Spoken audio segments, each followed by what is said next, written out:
Hi everyone, my name is Sonu Singh and welcome to investing Intel. ये आज का fourth video है इस सीरीज़ में, जहाँ पे हम बात कर रहे हैं about the fundamentals of equity investing. अगर आप नए हैं चैनल में एंड आप फर्स्ट टाइम विजिट कर रहे हैं, then do consider checking out the previous videos, क्योंकि वहाँ पे एक फाउंडेशन हम लोगों ने बिल्ड किया था दैट लाइक क्यों आपको इन्वेस्टिंग पे ध्यान देना चाहिए rather than like short term gains, and क्या आपका एक एक्सपेक्टेशन होना चाहिए, क्या एक माइंडसेट होना चाहिए for the long term investing. So with basic background with of that I think we are ready for today's video. तो आज के वीडियो जो है वो हम एक बहुत एक रिनाउंड वेटरन इन्वेस्टर हैं मोतीलाल सर, तो उनके फिलोसॉफी के ऊपर बात करेंगे। तो QGLP फ्रेमवर्क है जिसकी वो बहुत ज़्यादा मतलब उनके काफ़ी इंटरव्यूज़ हैं जिसमें इसके बारे में बात करते हैं। तो लाइक पिछले लाइक आई थिंक 40 ईयर्स से वो मार्केट में है, and he has been sincerely practising this framework. So एक प्रूवन ट्रैक रिकॉर्ड है उनका, जिसके बेसिस पे लाइक आई थॉट कि हम शेयर कर सकते हैं इस QGLP फ्रेमवर्क को, एंड बिकॉज ये एक प्रूवन इन्वेस्टमेंट स्ट्रैटेजी है, सो आई थिंक वो हम सबके काम आ सकती है। तो आज के इस वीडियो में और आई थिंक आने वाले 2-3 वीडियोस में हम इसी के बारे में बात करेंगे।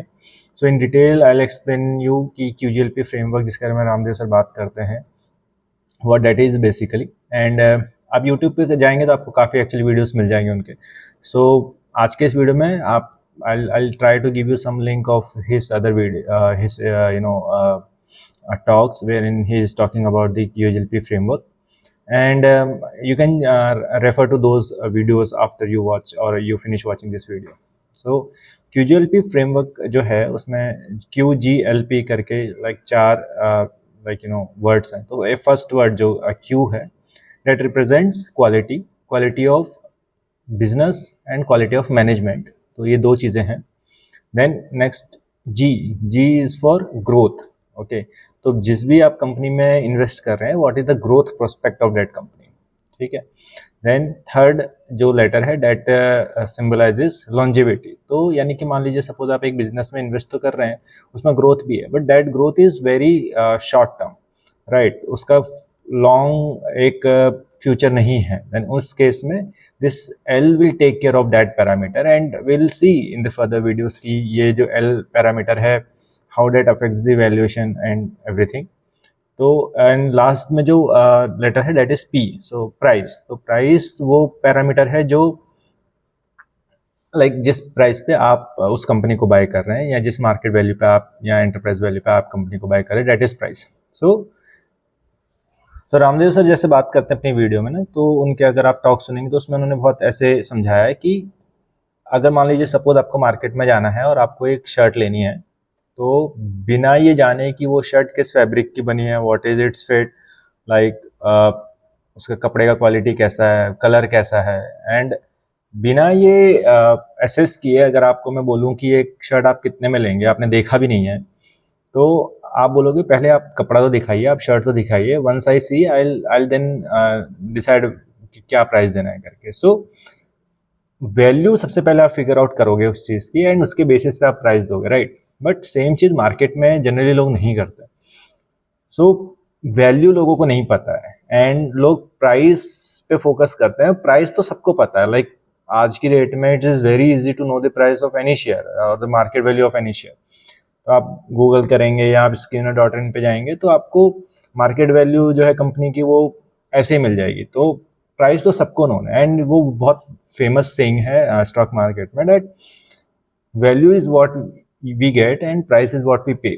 सो आप जो पे कर रहे हो, आपको प्राइस आपने पे किया है। सपोज आपने आज 1 लाख रुपए के शेयर ले लिए, सो 1 lakh is the price that you have paid. तो ऐसा नहीं है कि जो आपको उसके रिटर्न में जो वैल्यू आपके डीमैट अकाउंट में है, that is worth it 1 lakh rupees. तो आपके जो डीमैट में शेयर पड़े हैं उनकी वैल्यू अगर आप 1 लाख रुपीज दे रहे हैं, तो यू वुड वांट कि आपके जो डीमैट में शेयर पड़े उसकी एक्चुअल वैल्यू 1 लाख रुपीज हो। तो सो QGL ये जो 3 पैरामीटर हैं, that will actually help you in deciding कि उस कंपनी की वैल्यू क्या है।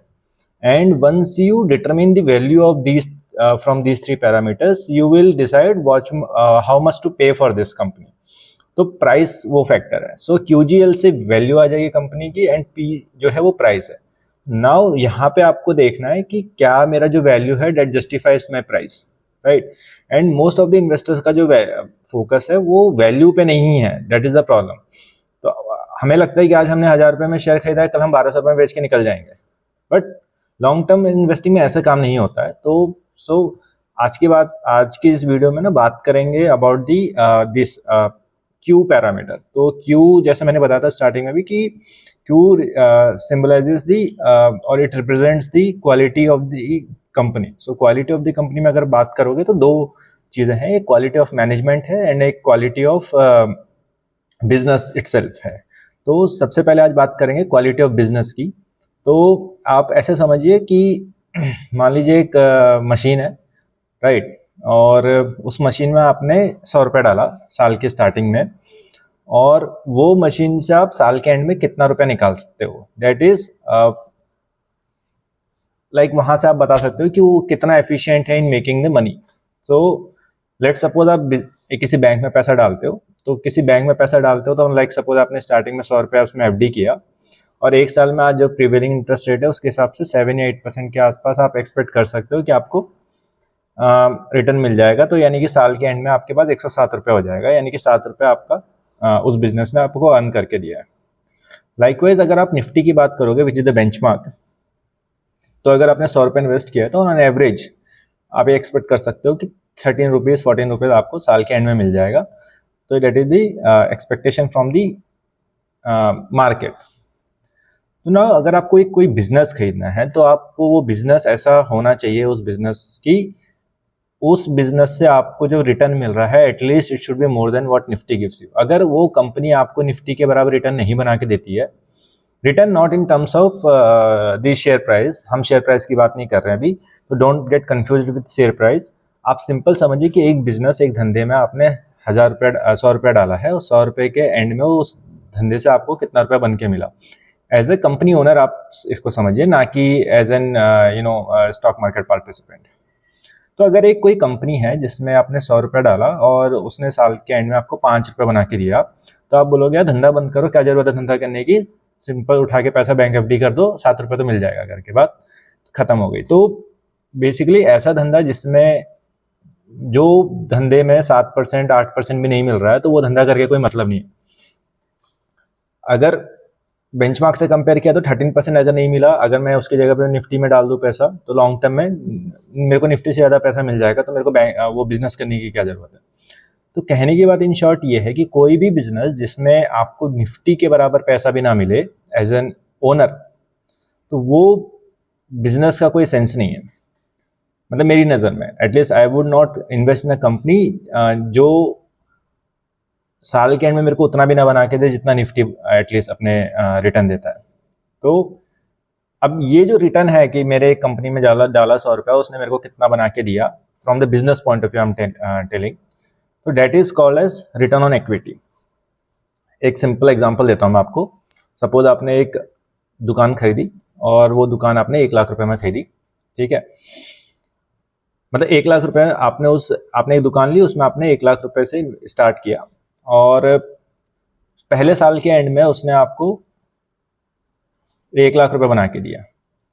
तो यानी कि आपके पास साल के एंड में 2 लाख रुपए हो गए। तो यानी कि 1 लाख पे आपने 1 लाख रुपए बनाया, तो मतलब रिटर्न ऑन इक्विटी, यानी कि जो आपने पहले 1 लाख रुपए डाला था दैट इज इक्विटी, एंड आपका 1 लाख का प्रॉफिट हो गया। तो return on equity is profit divide by equity. यानी कि 1 लाख रुपए आपका प्रॉफिट हो गया और आपने 1 लाख रुपए डाला था, तो यानी कि आपका जो रिटर्न ऑन इक्विटी हो गया दैट इज 100%। वैसे ही मान लो अगर सपोज आपने साल के स्टार्टिंग में 1 लाख रुपए कंपनी में डाला था अपने धंधे में, और आपको साल के एंड में 20,000 रुपये का प्रॉफिट हुआ, तो आपका रिटर्न ऑन इक्विटी क्या हो जाएगा, 20,000 डिवाइड बाई 1 लाख, तो वहां से आपका आ जाएगा 20%। तो यानी कि इस केस में आपका रिटर्न ऑन इक्विटी जो होगा वो 20% होगा। तो क्या आप ये बिजनेस करोगे? मैं सिंपल से पूछता हूँ आपको, मान लो 20% आपको उसमें प्रॉफिट मिलता है, तो क्या आप ये बिजनेस करोगे? तो यू विल बी सेइंग कि हाँ मैं भी ये बिजनेस करूंगा, बिकॉज अगर मैं निफ्टी में पैसा डालता हूँ तो मेरे को 13,000 रुपये वापस मिलता है 1 लाख रुपये पे, बट मैं अपना धंधा कर रहा हूँ तो इस धंधे में मेरे को 20,000 रुपये वापस मिला है, तो मेरा प्रॉफिट परसेंट जो है वो रिटर्न जो है वो डेट इज 20%। तो इन शॉर्ट कोई भी कंपनी अगर आप लेते हैं तो उस कंपनी का return on equity, that is I think the most important parameter that one should look if one is like investing on the basis of fundamentals. तो अगर आप फंडामेंटल इन्वेस्टिंग कर रहे हैं तो कोई भी कंपनी आप बिना आरओई अगर देखे ले रहे हैं तो मुझे लगता है that is a sin, that is a crime. आप बिना आरओई देखे नहीं ले सकते हैं कंपनी. तो आरओई कितना होना चाहिए? मिनिमम आरओई होना चाहिए 13% से एटलीस्ट ऊपर. अगर 13% से नीचे आरओई है तो फॉर मी पर्सनली मुझे नहीं लगता कि वो company it is worth investing in that company. Second कि अच्छा आरओई कितना है, तो like 13% is the bare minimum. But एक अगर हम अच्छे बिजनेस को कंसिडर करें तो अच्छे बिजनेस का आरओई रफली अराउंड आई थिंक 20 to 25% तो होना चाहिए. क्यों 25%? बिकॉज हम लोगों ने लास्ट वीडियो में भी बात की थी कि अगर आपको 10 टाइम्स आपको अपना वेल्थ करना है इन 10 years, that is 100 times in 20 years, then you need a CAGR of 25-26%, precisely 26%. तो अगर कंपनी इतनी एफिशिएंट नहीं है कि वो 26% से अपने इन्वेस्टेड कैपिटल को ग्रो कर सकती है, देन कोई सेंस नहीं बनता उसका, क्योंकि वो कंपनी आपको भी 26% नहीं बना के दे सकती. तो आपको ये चीज़ समझनी होगी कि जो कंपनी जितनी एफिशिएंट होगी, ठीक है, वो उतना ही रिटर्न अपने शेयर होल्डर को बना के दे सकती है. तो इन शॉर्ट अगर कोई कंपनी आप फंडामेंटल इन्वेस्टिंग के बेसिस पर लेते हैं तो द फर्स्ट पैरामीटर जो आपको देखना चाहिए that is the return on equity. तो ये तो मैंने आपको एक एग्जांपल से समझाया. अगर आप screener.in पे जाएंगे तो आप कोई भी, जैसे सपोज वहाँ पे आप आयशर मोटर या सपोज पेज इंडस्ट्रीज, जो इन्होंने like huge amount of wealth creation करके दिया है अपने शेयर होल्डर्स को. Even you look at Hindustan Unilever. तो हिंदुस्तान यूनिलीवर से like not in the recent times but अगर आप आज से 10 साल पहले देखें तो हिंदुस्तान यूनिलीवर के केस में return on equity was close to 100%. तो यानी कि ऐसा बिजनेस जो साल के एंड में अगर 1 लाख रुपए डालता है तो उसको साल के एंड में 1 लाख का प्रॉफिट होता है. तो कितना अमेजिंग बिजनेस है, राइट? जहां पे बैंक 7% 8% आपको रिटर्न देते हैं, निफ्टी 13% देती है. यू हैव अ बिजनेस जो आपको साल में आपका पैसा डबल करके देता है. तो these are the companies that I am talking about कि आपको इन कंपनीज में इन्वेस्ट करना है. ऐसी कंपनीज आपको ढूंढनी है. This is not for any investment advice. Please उसको एज अ इन्वेस्टमेंट एडवाइस नहीं लेना आपको. ना मैं किसी कंपनी में इन्वेस्टेड हूँ, ना मैं आपको मतलब इसमें मेरा कुछ गेन है. इट जस्ट कि मैं एक आपको एजुकेशनल पर्पज से बता रहा हूँ. तो आप एजुकेशनल पर्पज से चीज़ को समझिए कि एक कंपनी जो बिजनेस बहुत अच्छा है. सबसे पहले आपको बिजनेस एनालाइज करना है.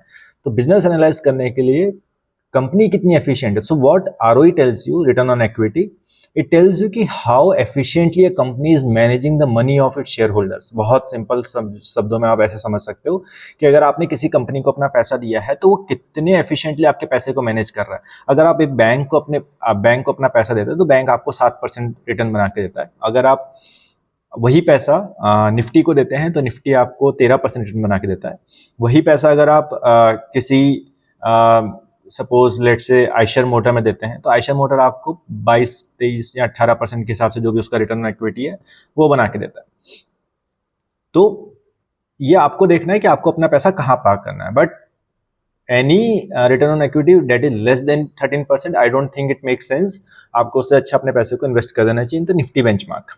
ठीक है, तो ये फर्स्ट चीज हो गई. तो नाउ रिटर्न ऑन इक्विटी आपको देखना कैसे है. रिटर्न ऑन इक्विटी में अगर आप देखेंगे, मैं एक बार स्किनर की वेबसाइट पे जाता हूँ. So you will not be able to see this on the video, but आप बाद में जाके एक बार ये देख सकते हैं. तो अभी मैं स्किनर की वेबसाइट पे हूँ. मेरे पास आयशर मोटर का यहाँ पे डेटा है.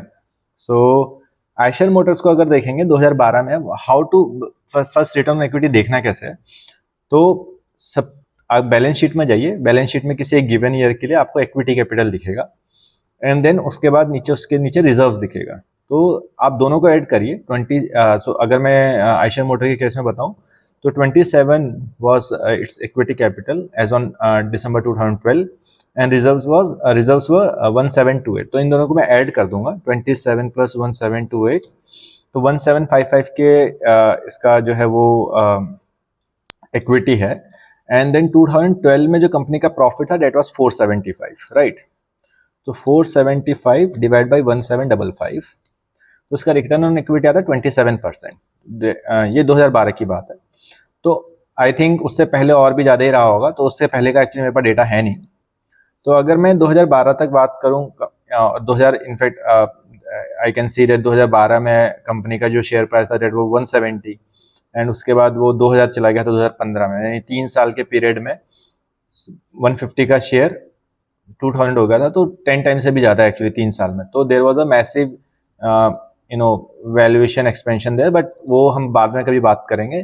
बट मोटा मोटी बात यह है कि company was so fantastic back in 2012, 13, 14 कि इट वाज making 25% रिटर्न और 27% return on the share holders money.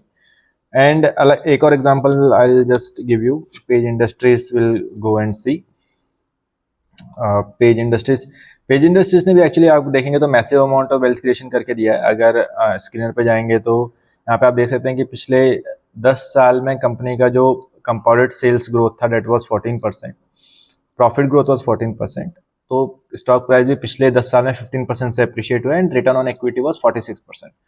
तो 46% जो था, कंपनी ने हर साल अपने शेयर होल्डर के जो पैसा था उसको it has grown that money.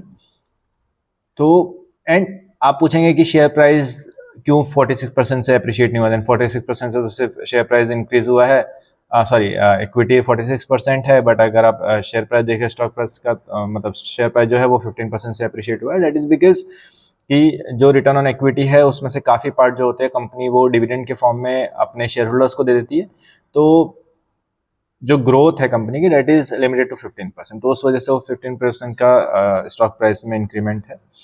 Then another company I will give you as an example, तो हिंदुस्तान यूनिलीवर। अगर हिंदुस्तान यूनिलीवर के भी केस में आप देखोगे तो 2000 not in the recent time, but अगर 2013-14 में बात करेंगे तो कंपनी हैड अ प्रॉफिट, 2013 की मैं बात कर रहा हूँ, 2014 लेट से, तो नियरली 4000 करोड़ का कंपनी का प्रॉफिट था उस साल। एंड सिमिलर सेम ईयर में जो कंपनी का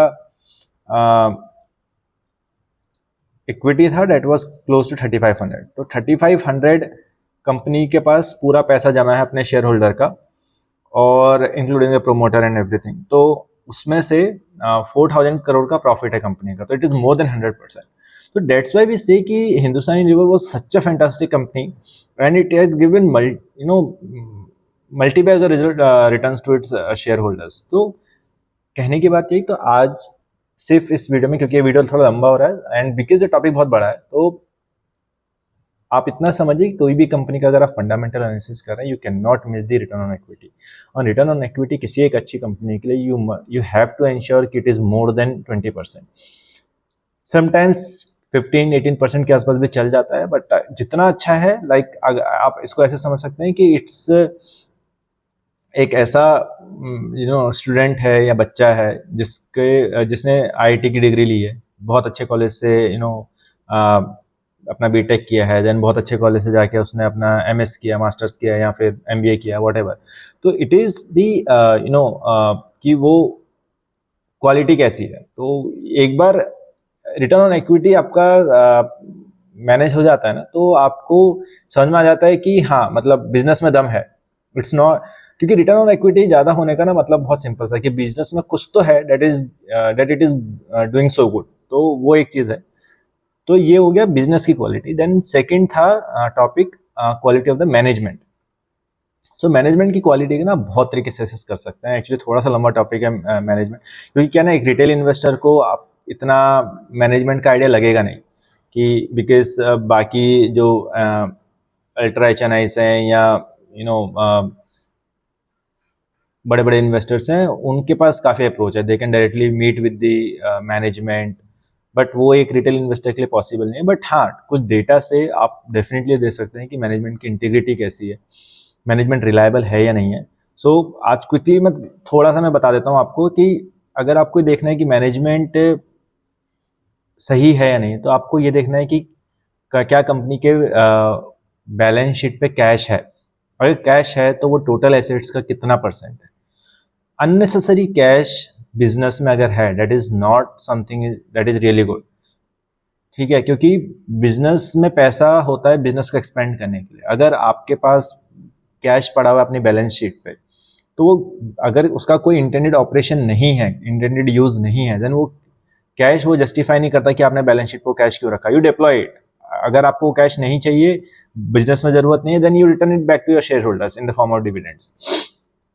तो क्या कंपनी के बैलेंस शीट पे कैश है, कितना कैश है, अननेसेसरी कैश कितना है, क्या वो डिविडेंड पास ऑन करती है कि नहीं करती अपने शेयर होल्डर्स को, ये एक चीज से आप मतलब देख सकते हैं कि अगर वो कैश है बट डिविडेंड नहीं पास ऑन करे, देन मोर लाइकली ऐसा हो सकता है कि वो जो कैश है वो सुपरफिशियस कैश है, वो एक्चुअली में बस मतलब फर्जी है, वो एक्चुअली में कंपनी के पास कोई कैश है नहीं। सेकेंड, कि क्या कंपनी अपने कोई डिसीजन में माइनॉरिटी जो शेयर होल्डर्स है उनके बारे में सोचती है कि नहीं सोचती। कंपनीज अभी रिसेंटली मैपमा इंडिया का जैसे केस आया था, तो जहाँ पे वो एक दूसरी कंपनी स्टार्ट कर रहे हैं using the funds from the existing company, और जो सेकंड कंपनी है उसमें शेयर होल्डर्स को कोई भी उनका उसमें कुछ पार्टिसिपेशन है नहीं, उनको कुछ उससे बेनिफिट नहीं होने वाला है, उनके पास उनके मतलब शेयर होल्डर का उस कंपनी के तो कोई शेयर नहीं है। तो आप एग्जिस्टिंग कंपनी से एक दूसरी कंपनी को फंड कर रहे हैं जिसमें एग्जिस्टिंग जो शेयर होल्डर है उनको कुछ बेनिफिट नहीं होने वाला है, तो ये था। तो उसके बाद फिर मैपमा इंडिया का एक्चुअली शेयर काफ़ी गिरा वहाँ से, तो ये एक केस है। सेकेंड, थर्ड चीज़ कि अगर आपके सपोज आप डिविडेंड दे रहे हैं, बट डिविडेंड आप बॉन्ड के फॉर्म में दे रहे हैं, एक्चुअल कैश नहीं है, डिबेंचर्स है, देन उस केस में भी it is not very good sign. मतलब अगर कंपनी में कैश है तो it should come to in the form of cash, ठीक है, तो वो एक साइन होता है। देन मैनेजमेंट का गाइडेंस, क्या मैनेजमेंट का गाइडेंस, अगर आप कंपनीज के कॉल सुनोगे या फिर कंपनी की इन्वेस्टर प्रेजेंटेशन देखोगे, तो कंपनी कई बार फॉरवर्ड लुकिंग स्टेटमेंट्स देती है अपनी कॉन कॉल्स में। तो is the management like sticking to its guidance. अगर सपोज मैं अपने इन्वेस्टर को गाइडेंस दे रहा हूँ कि अगले 3 साल तक हम 25% से ग्रो करेंगे, एंड दिस ईयर मेरा गाइडेंस है कि हम 20% से लेट से ग्रो करेंगे, एंड 3 क्वार्टर खत्म हो जाते हैं, मैंने 10% भी ग्रो नहीं किया है, एंड मैं स्टिल थर्ड क्वार्टर के बाद आके बोलता हूँ कि इस साल तो 20% आ जाएगा ग्रोथ, को टेंशन नहीं है। तो एज एन शेयर होल्डर आपको ये देखना है कि मैनेजमेंट जो 3 क्वार्टर में नहीं कर पाया वो अभी 1 क्वार्टर में कैसे करेगा, ठीक है। और मैनेजमेंट को पता है, but management is not accepting this. Management आपको एक फॉल्स ये देता है, होप देता है, देन फिर क्वार्टर 4 का रिजल्ट आता है लेट से, और फिर जो 20% का ग्रोथ उन्होंने आपको प्रॉमिस किया था वो नहीं होता, देन वो बोलते हैं कि हम अगले 3 साल में करेंगे, कोई दिक्कत नहीं इस बार। Then that is kind of management that you should not trust, because 3 quarter तक कंपनी को एक फेयर आइडिया हो जाता है। इट्स नॉट कि मतलब गाइडेंस देना गलत है, हो सकता है कुछ बिजनेस में प्रॉब्लम हुआ हो, अनफोर्सिन सिनेरियो रहे हो, बिजनेस कुछ हेडविंड आया हो, कुछ वजह से बिजनेस अफेक्ट हुआ हो सकता है, बट कंपनी को वो नॉलेज, वो जो इन्फॉर्मेशन है, that it should bring out clearly to its share holders. तो ऐसी कंपनी, क्योंकि देखिए आप कंपनी, आप पैसा किसी कंपनी को दे रहे हैं तो वो आप इंटीग्रिटी पे कॉम्प्रोमाइज नहीं कर सकते। आप हो सकता है उस कंपनी को थोड़ा महंगा खरीदें, थोड़ा ज़्यादा प्राइस पे कर दें, but you would not want to stick with a company जिसकी मैनेजमेंट की इंटीग्रिटी पे क्वेश्चन हो।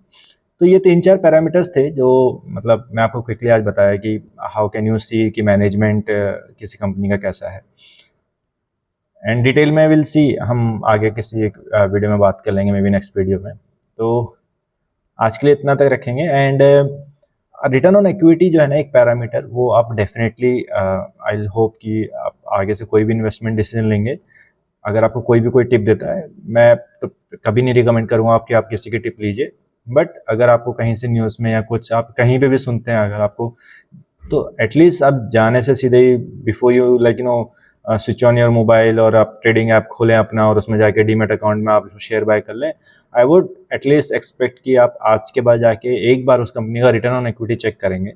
एंड रिटर्न ऑन इक्विटी आपको वो देख के सेंस आ जाएगा आज के बाद की कंपनी कैसी है करके।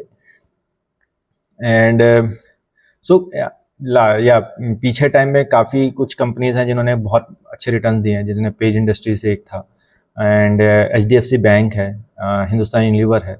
तो इन कंपनीज के जो बड़ी बड़ी कंपनीज हैं, आयशर मोटर है, एंड इन्फो एज है, देन गृह फाइनेंस है, एंड ICICI बैंक, तो आप एक बार इन कंपनी के जाके आप return on equity definitely check करिए, ठीक है। आज का रिटर्न ऑन इक्विटी नहीं, आज से 10 साल पहले, 5 साल पहले, क्या आज से 10 साल पहले, क्योंकि उस टाइम पे उनके रिटर्न जो थे वो मतलब they were multibaggers of their time. So एक बार या ITC was a good, it is still a good company. तो एक बार आप जाके उनका आरओई चेक करिए and that will give you a fair idea.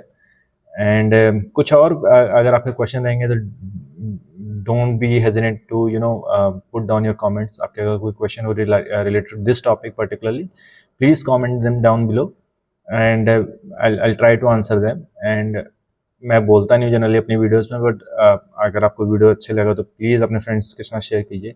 एक मोटिवेशन मिलता है मुझे भी कि कोई आपका कंटेंट देख रहा है, somebody it is making an impact into life of somebody, तो उससे एक मोटिवेशन मिलता है वीडियो बनाने का। तो ज़्यादा से ज़्यादा शेयर कीजिए, लाइक कीजिए। अपने कमेंट जो हैं, कुछ सजेशन है या फिर कुछ आपका क्वेश्चन है, क्वेरी है, तो definitely you put down in the comment box. I will be happy to help. Thank you.